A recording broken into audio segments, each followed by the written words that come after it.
right, you know. Really?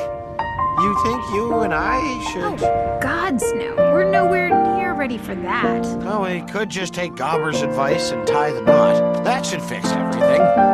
But hey, if you're having doubts about yours truly, I'm pretty sure Snotlout's available. He only has eyes for your mom.